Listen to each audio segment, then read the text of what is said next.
We're talking about eliminating weeds, our favorite topic. Anything else on propagation? Seed starting. Yes, ma'am. How about aquaponics? How about what? Is it called aquaponics? Aquaponics, don't know anything about that. Sorry, I'm not the right person for that. Sorry. Yes, ma'am.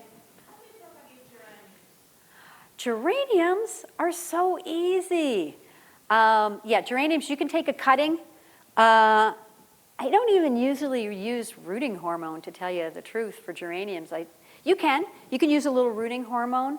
You just stick them in a pot. And again, if you can keep them out of the sun, a place with bright light, but out of the sun, keep them watered, oh yeah, they'll root very easily. They're not native, but they're very drought tolerant. Yeah, okay? All right, eliminating weeds. One of the best ways to eliminate weeds is to keep the soil covered and planted. Again, a little bit of an area for those bees, the ground-dwelling bees. But if you keep the soil covered with plants, weeds won't grow. They need the sunlight to germinate. So by keeping lots and lots of plants, then you're going to have much less of a weed problem. The next best way is to sheet mulch, and we're going to be talking a little bit about sheet mulching. Okay. Who knows about sheet mulching? Okay. All right, a few people. Okay. So let me explain what it is. So probably you're all familiar with landscape fabric. And that was this fabric of plastic that we used to put onto the ground to keep weeds down. Okay? The reason we don't like it, number one, it's plastic. It's kind of bad for the environment. Number two, it does last a long time, but over time it starts to break apart, and then you're picking all these pieces of plastic out of the garden. And it's not, you can do more with using a biodegradable material than with using the plastic, and I'll kind of explain that. So sheet mulching is the idea of covering the soil, covering the soil so you're cutting the weeds off from their food source, which is sunlight. So you're covering the plants, covering the soil. The seeds can't germinate, or even if they can germinate, they can't reach the sun, and so therefore they can't photosynthesize and they can't feed themselves, so they die. Okay? So really, it's the paper or the sheet that's doing most of the work. We mulch over the top of it in order to keep the paper in place, and also just so that it looks nicer. But the sheet is really doing the bulk of the work.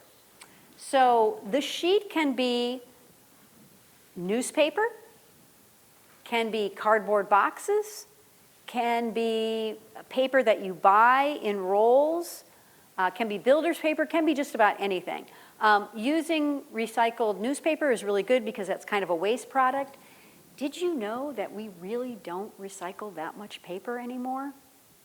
It's terrible. So anything we can do to keep paper out of the landfill is really good. We're really not recycling a lot of paper. So if you have a newspaper or a neighbor does, that is a really great way. So there's a kind of a couple of different methods. One is to plant first, then sheet mulch. One is to cut in, and one is to plant on top. So I'll go through those. So if you have a bare area, or you're taking out a lot of perennials, high water perennials and things like that, and then you're going to plant, then you can just use newspaper and kind of sheet mulch around. Now remember that when I was talking about berms, I said that with lawn, the lawn is usually the same grade or the same level as your sidewalks and driveways and things like that. A lot of times your planting areas will also be very high like that, but we need room to put our paper down and to put some mulch down. So again, you'll be pulling soil away from those hardscape areas, pulling it away, maybe making a berm or something like that before you do the planting and before you do the sheet mulching, okay? So here you can see they planted, and then they're using like 4 to 6 layers of newspaper. I'll tell you what works best. It works best to start along a straight edge, Because if you're going to get weeds, it's going to be along that straight edge. It's just really hard to keep that covered. So start along the straight edge and then kind of work in towards the plants. For perennials, the paper can be pretty close to the plant, to the stalk of the plant. For things like this guy, it doesn't look very woody, but it does have a woody stem to it. I really want you to keep the paper like 6 inches and the mulch like 6 inches away from the stem. Again, we need the crown of the plant kind of free and clear, get lots of air so it doesn't get root and crown rots. All right? Okay, good. Any questions on this plant first method? Yes, ma'am. If you use newsprint, doesn't it break down and eventually the weeds will come up? Yes, very good question. So if you use newsprint, it'll break down and will the weeds come up? Yes, but you have planned for that and you have made a design such that the plants will get bigger and then will cover that soil. And it takes about 2 to 3 years for the newspaper to break down, and it takes about 2 to 3 years for the plants to get big enough to start covering that soil. So it's like the perfect balance. Somebody else have a question? Yes, ma'am. So if you have, let's say, a hedge that has a lot of weeds in the corridor around it, Uh-huh. you're still getting moisture through this. Yes, So it is safe to do it. absolutely. Again, if your soil was bone dry, I would want to water a little bit before I did the sheet mulching. But no, it would be great around a hedge like that. And I'm showing you with a bare area, but it doesn't have to be a bare area. You can sheet mulch right on top of weeds like you're talking about. It wouldn't be a bad idea to either trim the weeds down or stomp them down or something and then put the paper down. But no, I mean, those weeds still have nitrogen and nutrients in them that will break down and be good for the soil. So this will save you so much time, so much time. Now, however, if you're getting weeds around the shrub, it would be good to figure out something that can grow below the hedge that will over time keep those weeds from coming back, because they will come back, as she was saying. The newspaper's only good for like 2 to 3 years, so if you could keep that, figure out something to keep that soil covered, it would be better. Okay, so the second method is, again, if you have a big area, say you took out lawn or say you want to take out lawn, you could just cover it. There's some big rolls of, it's a very light cardboard, but you could use cardboard boxes, anything like that. So you cover the area, and then what you're going to do is kind of cut into it, cut an X into it, kind of fold it up, and then plant inside a hole. Dig a hole and then plant inside. Okay? So here they're showing these big rolls. This is at the Sunnyvale Smart Station. They took out a lot of plants. Notice that, and this is important, they're overlapping the layers. So when you're putting the layers down, you don't want them butted side to side. You really want to overlap the layers, because if weeds are going to come up, it's where those sections of paper come together. So overlap the sections of paper. They're using a little bit of compost just to keep the paper down or the cardboard down. The one thing they did here that was wrong is they didn't put 2 layers. I think 2 layers is a minimum. You have to have at least 2 layers for it to be a very effective sheet mulch, even if it's a cardboard roll. It really needs 2 layers. It just doesn't last that long. And if it's a cardboard box, if you flatten it so it has 2 layers, that works really well. Yes? Yeah, flatten it, and it's going to be pretty good. Okay, so there's the cut-in method. I use this for small areas. This was a small little weedy area in my yard. I just got so tired of weeding that, and so I put down the paper and just put some mulch on it. I did want to talk about this. So I had an area that had fortnight lilies. You guys familiar with fortnight lilies? Kind of tall, tons and tons of seeds that they spread. Anyways, they were in this area.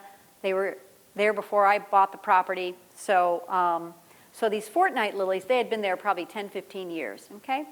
And I yanked them all out, and I wanted to I was talking to somebody about Catalina currant. This is Catalina currant going in, or it went in. So I took out the D80s, I planted the Catalina currant. Because it was under a tree, I didn't think weeds would be that much of a problem.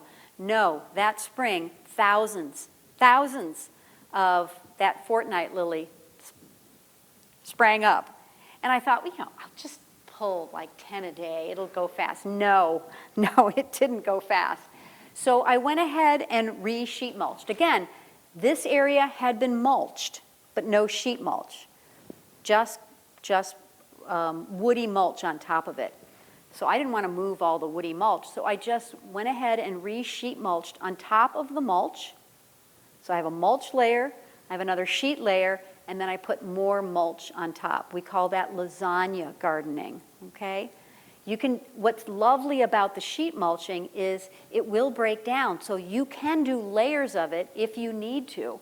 So if you have a weedy area and you got most of the weeds, but you didn't get all of them, the next year you could go ahead and just re-sheet mulch on top, and then you're good to go. So I sheet mulched this on top of the mulch. I added more mulch, very few weeds the next year. So it worked quite well. Any questions on this? Sheet mulching. Very easy to do. Yes? From this picture and 2 pictures ago, it seems like you're too close to the tree trunk. That it probably is. That probably is. It's probably before I pulled it away. It is close. It is close. It is too close. But before that, oh yeah, that is close too. No, I would pull that back for sure. Yep. Does anybody have Bermuda grass? Can I skip Bermuda? Darn it. Okay, we're going to go ahead and do Bermuda grass. This is a special case. Bermuda grass is tough to get rid of. Now is the perfect time to get rid of Bermuda grass. Either the fast method or the slow method. So I'm going to show you 2. So this is what it looks like. It looks different because it has these little, what they call stolons, these little seed heads. It also has these runners, so you can see these long bits. It's very, very difficult to remove. It's a warm season grass, so it's wanting to start to grow right now. A couple of times I've been fooled. I've gone out to a garden in December, not seen any Bermuda grass, and only to find out in the spring/summer that, oh yeah, it was there, because it does die back. Okay, so now we know what it is. There's 2 methods. This is the hard work method that most of the contractors use. They will do 2 passes with a sod cutter. So you're removing like 3 inches of topsoil by doing this. So that pains me, but if you want to move on quickly, this is the way to do it. So 2 passes of the sod cutter, then you're lightly tilling, another case where you can till once, and you need to try to pick out every little bit of root that you find. That's the best, because even a tiny piece will reroot and start growing. So lightly till, rake out all the roots. Do not compost this stuff. It's hazardous waste. You're going to want to send that to your county for composting. They're going to do a real nice hot compost, okay? Then you're going to sheet mulch, and in this case, planting on top of the sheet is best. Remember how I said that you can cut an X in and open it up and plant in the soil, but that soil is full of Bermuda grass roots. So I really like planting on top of that sheet, keeping that barrier impenetrable. And so I'm going to show you how to plant on top. If you see any strays, you're going to want to pull them immediately. So if anything comes up after you've done the sheet mulching and planting, you're going to want to hand weed those. So it still takes some effort, okay? So that's the fast method. Here's the slow method. Scalp the grass in late spring. Now would be a great time. Don't remove the grass. Just sheet mulch right on top of it. Yes. Again, you're going to have to dig down and away around any kind of concrete driveway, pathway. You're going to have to dig down and remove that soil. Again, you can still make a berm as long as you sheet mulch it, okay? So sheet mulch it, cover it with, put the paper down, cover it with mulch. Do not water it. Let it cook all summer long. It's just going to bake, all right?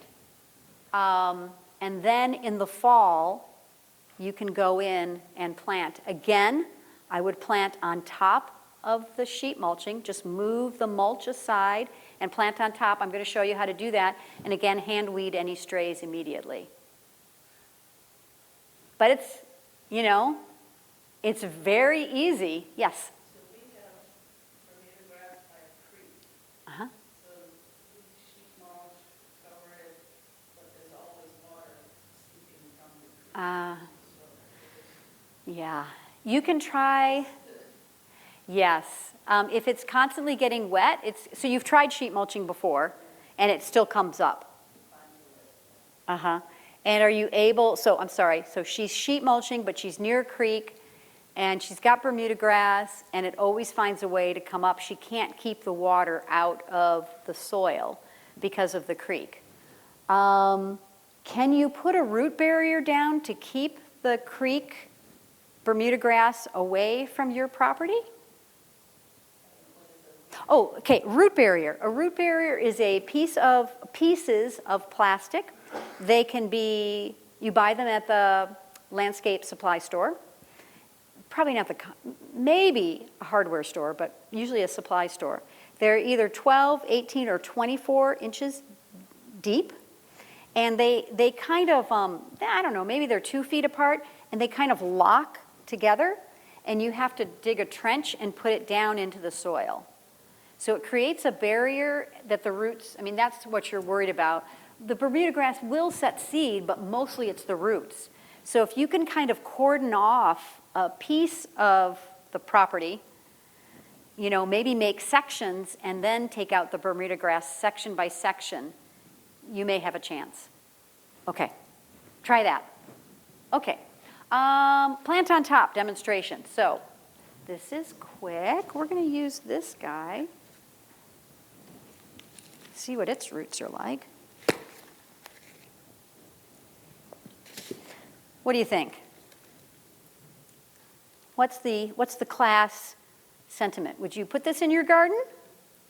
What do you think? I think yes. I think it's pretty good. I think it's pretty good. It's starting to become a little bit root bound, but just barely. It's not too bad. Okay. Oh, I didn't bring my knife. Okay, so here, let me put some gloves on. Planting on top of the paper. It's very easy. If you had 4-inch pots, it's really, really easy to do. But most of our plants are 1 gallon size. So we're going to turn this 1 gallon into a 4-inch pot, so to speak. I should have brought my knife. What you want to do is kind of cut the root ball in about halfway up. This seems like torture to do this. Okay. And then you kind of fan out the root ball. Okay. You kind of fan out the root ball, so now it's more like a 4-inch pot. Okay? So then you're going to put that on top of the newspaper, cardboard, whatever, and then you're going to circle it with some nice compost, and then you're going to put mulch around it too. So what you're doing is, again, preserving that weed barrier, that sheet mulch. You're giving this some soil, compost. You could mix in some clean topsoil also if you wanted to. And then you're mulching. So you're kind of turning this into a 4-inch pot. It will push the roots through that paper, okay? It takes a little bit longer for it to get through the paper. So it's not... Water the paper Oh, before you put that plant down? no, no. And dry paper? Yeah, yeah, the paper can be dry, it's fine. Again, we're more worried about the Bermuda grass, and I would only do this if I've gotten rid of most of the Bermuda grass or if it's in the fall after it's waited a whole summer to cook, okay? So then I'm hoping most of it's dead. The worst thing is if the Bermuda grass comes up through the middle of a plant. It's impossible because it's very hard to weed. So, so by doing that, the plant will get started. It will take a little bit longer, but it will do fine. Okay? Let's see if we can get that baby back in. Yeah, no problem. Okay. There's that. Okay. Great. Okay, types of paper. I've gone through this a little bit. Recycled newspaper. Anything you can get that's recycled, that's going to be a lot better. There's this paper weed block that you can get from the hardware store. I've seen that at the hardware store at Ace and things. And it is made from recycled material, so that's really nice. That's by Easy Gardener. Cardboard boxes. A lot of contractors like to go to bike shops where they sell bikes. The bikes come in these big cardboard boxes, or garage door stores, because again, they have really big boxes. So sometimes you can get those big boxes in that way, and again, you're using recycled content. And you can also buy the cardboard rolls. You can buy that from, Linkso. I was also thinking of the place in the East Bay that does recycling and sorting of concrete and things like that. I can't think of their name. I'll think of it. Okay, mulch type, shredded leaves, arbor chips. Arbor chips are the tree trimmings from arborists, okay? A lot of times you can get, if you see an arborist in your area and you want to do this work yourself, I know contractors that will also get arborists to drop their chips. So those are usually free because the arborists don't want to take it to the dump, okay? You can use, yes, ma'am. When I was living in New Jersey, they said be very careful, the trees can be diseased, and they haven't started to decompose yet, so they Yeah. can drain your soil. She's saying be very careful because the trees could be diseased, or the bark is raw and it hasn't started to decompose, so it can pull nitrogen out of the soil. I have heard from the master gardeners that the nitrogen is not that big of an issue. It's okay to use that raw chips. As far as it being diseased, my first preference would be to use it from tree trimmings from my own yard, but if I knew that a neighbor down the street had a tree that wasn't diseased, I would ask them for that. But you do have to be careful. Most arborists are pretty good. They're not going to import things like sudden oak death or anything like that into an area, but you have to use your own judgment. Yeah. We had artillery fungus was something that was a big problem with New Jersey mulch. Yes, artillery fungus is this awful fungus that literally like sprays. Is it spraying its It is, and it's attached itself to the house. Yeah, yeah. That said, though, so yeah, you can get some funguses that come in. That said, though, I had one client that had their yard mulched. We put in a new planting in the summertime. In the fall, when it started raining, morel mushrooms came up everywhere in her yard. Morels, the really expensive ones.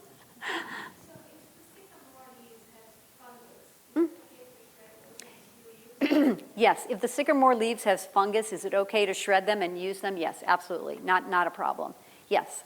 I have a camphor tree, which obviously has camphor oil in it. Is that still okay to shred that? Yep, still okay to shred it. It will break down.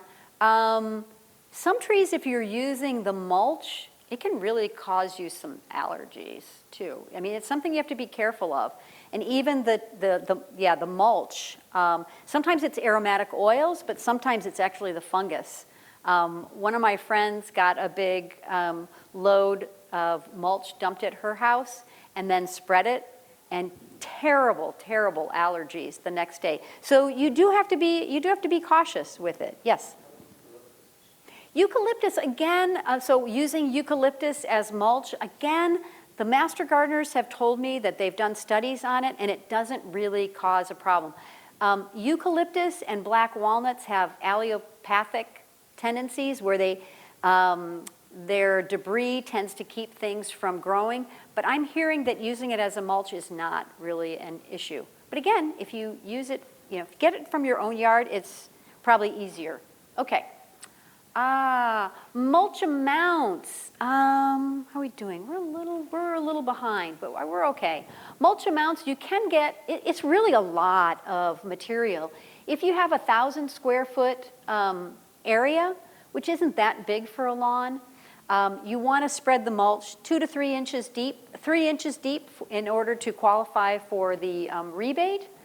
That equates to over 9 cubic yards of mulch, so it's quite a bit of mulch. Those big tree trimmer trees, trucks, those big trucks that the tree trimmers use, those are like 12 cubic yards. It's a lot, so just keep that in mind. Free mulch you can get from local arborists. There's a website called Chip Drop, called www.getchipdrop, where you can get free chips. And there's a Bay Area company called Natural Arbor Care, and they have a place on their website that you can tell them you want free wood chips, and they'll drop them. And you can always use shredded leaves instead of woody mulch. Yes, sir. Yeah, I just want to mention, if you actually want to have a load of chips delivered, and it gets delivered, it'll be a solid weekend of probably several people's labor to distribute those chips around the property. That's so. Compared that it's a bit of work, get some neighborhood kids or some, Yes. get some people to help you do that, because a single person will not be able to do it. Yeah, so he's saying that when you get a load of chips dropped, arbor chips, it's a lot. You would want to have several people to move it. It can be a whole weekend. The more wheelbarrows you have, the better. And more hands does make light work. It's quite a big job. Okay, a little bit of a detail of sheet mulching.